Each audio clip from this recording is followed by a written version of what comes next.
नाज़रीन, रिश्तेदारों का कहना है कि बहन भाई सब इंसाफ के तलबगार हैं। पुलिस के मुताबिक पोस्टमार्टम रिपोर्ट आ चुकी है और इस रिपोर्ट में सिर्फ ये बताया गया है कि मां और बेटे की मौत सांस बंद होने से हुई।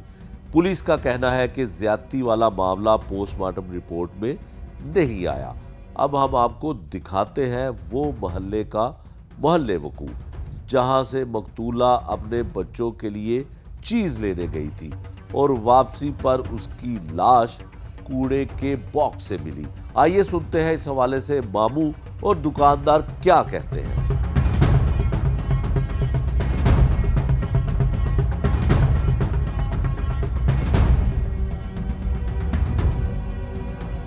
सोनिया जो मकतूला है इसी गली में अपनी वालदा के साथ और अपने बच्चों के साथ रिहाइश पजीर थी और यहाँ से वो निकली इसी गली से और एक दुकान पर गई। ये मामू है हमारे साथ, उन्होंने बताया कि जिस तरह से इस रास्तों से होते हुए ये बड़ा गुंजान इलाका है, यहाँ पर छोटे छोटे घर भी हैं और यहाँ पर कोई अभी फ़िलहाल तो ऐसा कैमरा जो है वो भी हमें दिखाई नहीं दे रहा। लेकिन इसमें सबसे अहम बात यह है कि पोस्टमार्टम रिपोर्ट आ गई है और घर वाले इस बात का भी शुबा उनको है कि पोस्टमार्टम रिपोर्ट में वो चीज़ें सामने आएंगी कि बच्ची को कहीं ज़्यादती का निशाना बना के, उस सोनिया को ज़्यादती का निशाना बनाकर तो कत्ल नहीं किया गया।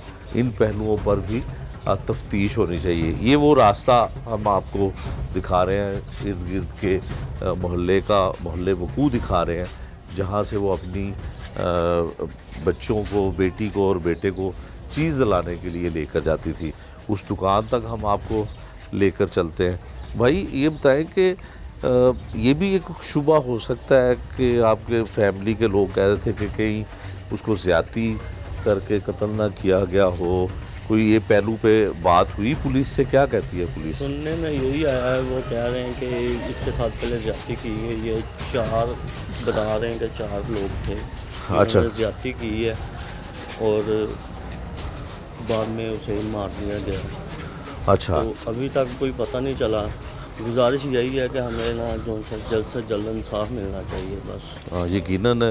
तो कोई मेडिकल में कुछ आया, ज़्यादती की चीज़ साबित हुई है? हमें कुछ नहीं बताया कि अभी तक कुछ नहीं बताया। अच्छा, बस यही पता चला है कि ज़्यादती हुई, उसके बाद उसको मार दिया गया। उसके बाद उसको मार देगा। तो ये दुकान है।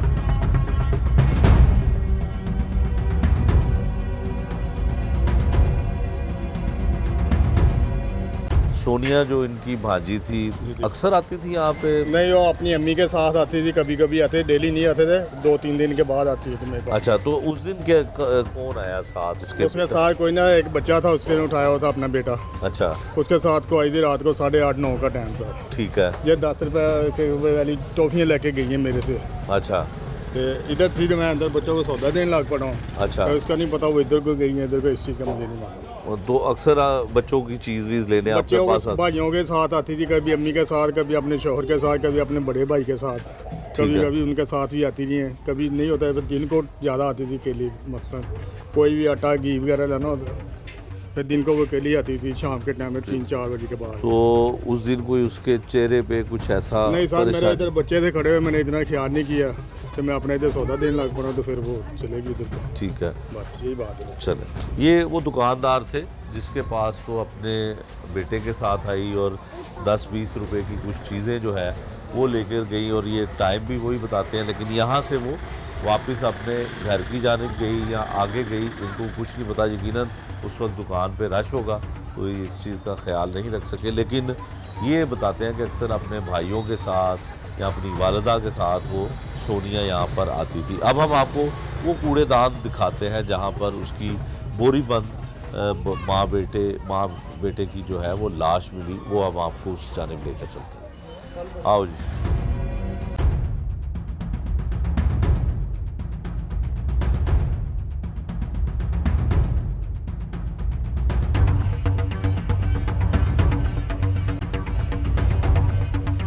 वो कूड़ेदान जहाँ पर माँ की और बेटे की, जिसकी उम्र 7 से 8 माह बताई जाती है, 1 साल से कम था, उसकी बोरी बंद लाश जो है वो इसमें फेंकी गई।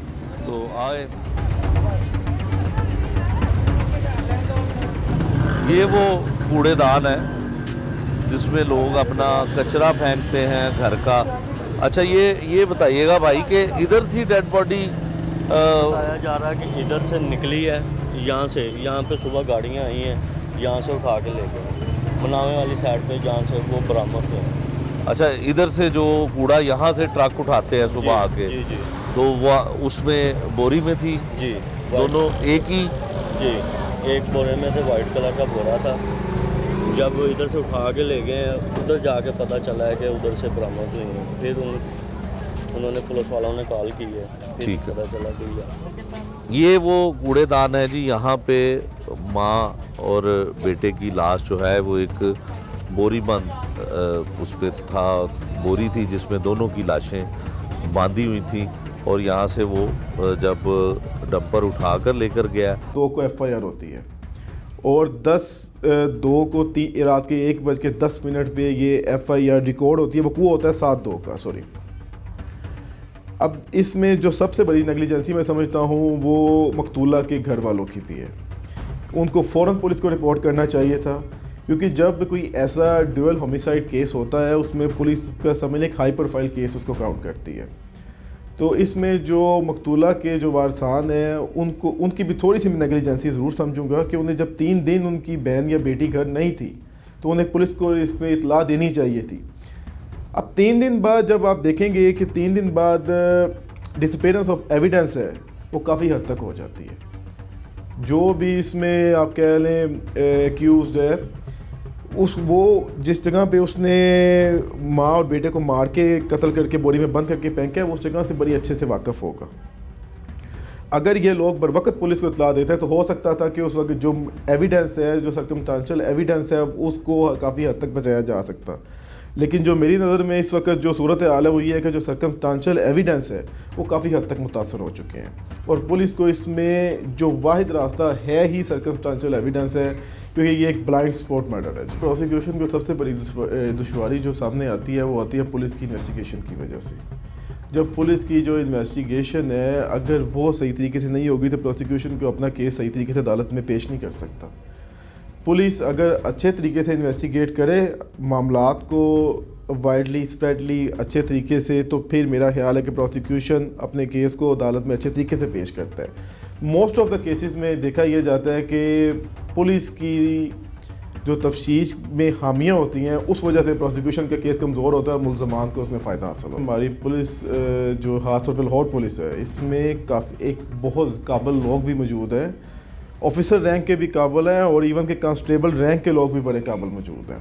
क्रिमिनल केसेस में नाकामी की जो सबसे बड़ी वजह पेश आती है वो पुलिस की कमज़ोर इन्वेस्टिगेशन होती है, या उसको पुलिस अच्छे तरीके से हैंडल नहीं कर पाती, या इस तरह के ब्लाइंड केसेस में जो पुलिस का जो रवैया होता है ख़ास तौर पे कंप्लेनेंट के साथ, उस वजह से जो या कंप्लेनेंट का पुलिस के साथ कोऑपरेशन ना होना, ये सबसे बड़ा प्रोसिक्यूशन के केस की मजबूत ना होने की नाकामी की वजह बनता है। तो इन्वेस्टिगेशन अहम तो समझ लें एक मेन पिलर है किसी भी केस का। इस केस में भी बहुत ज़रूरी है काज ऑफ इन्वेस्टिगेशन। मैंने जैसे आपको पहले बता चुका हूँ, काज ऑफ इन्वेस्टिगेशन इसकी स्टार्ट ही सर्कमस्टेंशियल एविडेंस से होगी, क्योंकि सर्कमस्टेंशियल एविडेंस ही वो वाहिद रास्ता है जो ब्लाइंड मर्डर को हमेशा सॉल्व करता है।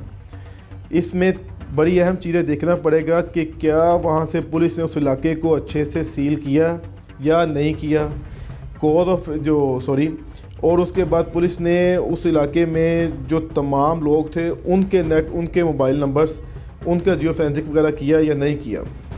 इसमें जो मेन चीज़ मैं आपको बताना चाहता हूँ कॉज ऑफ इसमें जो है इन्वेस्टिगेशन है, सबसे ज़रूरी चीज़ होती है कि प्लेस ऑफ अकरेंस को अच्छे तरीके से मैनेज करना।